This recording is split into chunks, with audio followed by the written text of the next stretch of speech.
Hello, welcome to Bikers Travelog. I'm Revelator Alf. So yeah, out on the bike again, and just thought I'd take the opportunity to make a quick video about water crossings or river crossings. Apologies for the swollen eye. Yeah, I haven't been in a fight or anything as ridiculous as that. Still suffering with a wasp sting I got on the road the other day. Anyway, so here is a water crossing. Could be a river, could be a stream, could be anything. Now, lots of videos out there giving lots of advice and people riding through, all that kind of stuff. But one of the first things you need to do is, before you even do it, get off the bike. Get off the bike, go and have a walk through it, go and have a look up to it. You can see here, I've actually got a bridge over here, but if you can get an elevated position as well to look through the water and see if it's clear, if you can see the bottom, that's even better. So let me get up there and I'll show you what I mean.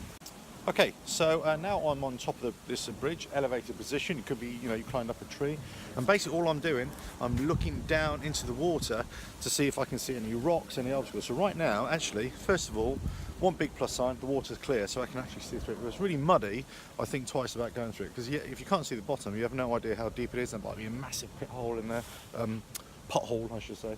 So it's quite deep. There's a couple of rocks I can see through there, but all in all the way along, it's okay. So what I'm going to do, I'm going to go to the other side and see what it's like on the exit point. Okay, so now I've come to the exit point. I can see it's a little bit muddy on this side. There you can see, not that much of a drama, to be quite honest with you.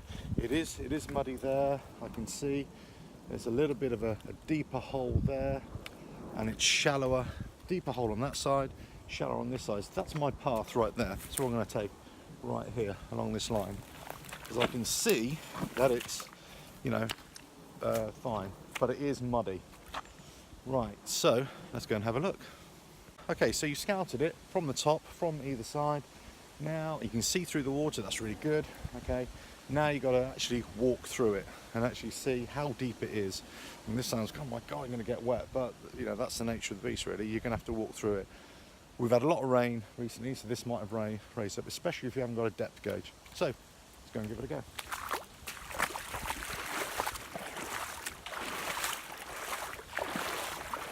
You can see here, it's coming halfway up my legs. This is a deep part. This is a really deep part right here. There. There we go. So I've walked all the way through. There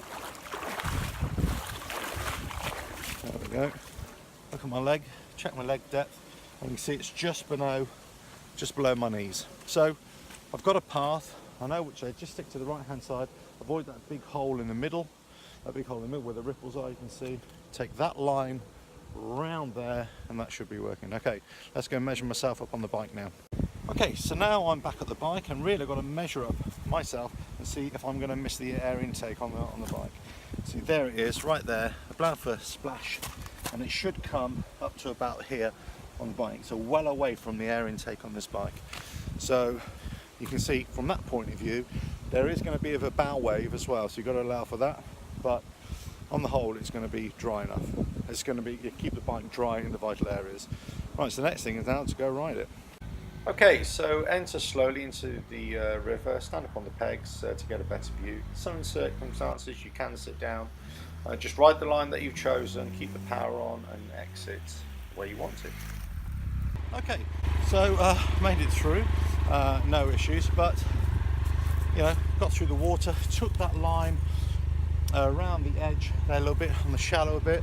And so yeah, you are soaked, the bottom half, but it's better to be soaked than actually drop the bike and just go in without even planning it.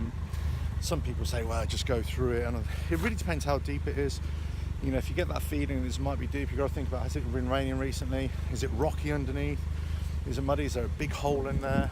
It's that kind of thing that so you can, cross any rivers if you like, or any falls or any streams or whatever, but you just got to make sure that you are not going to, first of all, drop the bike in the water, which would be really shit, but also just get water going into the air intake, which is going to fuck up your engine anyway. So just be aware of it, plan it, measure yourself up where your wet part is, add a little bit of extra, and see if it's getting near the margins, just don't do it, no point. Anyway, hope you found this of use. I know there's lots of videos out there, lots of advice. You know, I'm not trying to teach you, I'm just trying to tell you how I do it and how I approach it. And if it works for you, great, and if it doesn't, then, you know, by all means, you know, find somebody else with some better advice. But it kind of works for me. You know, so I don't often do them, but, you know, I do them every now and again. Right, catch you on the next Bikers Travelog whenever it is. Hope you really enjoy it. Please subscribe, tell all your friends for all my other riding videos as well, and also the Riding Times series as well. And catch you next time. Cheers.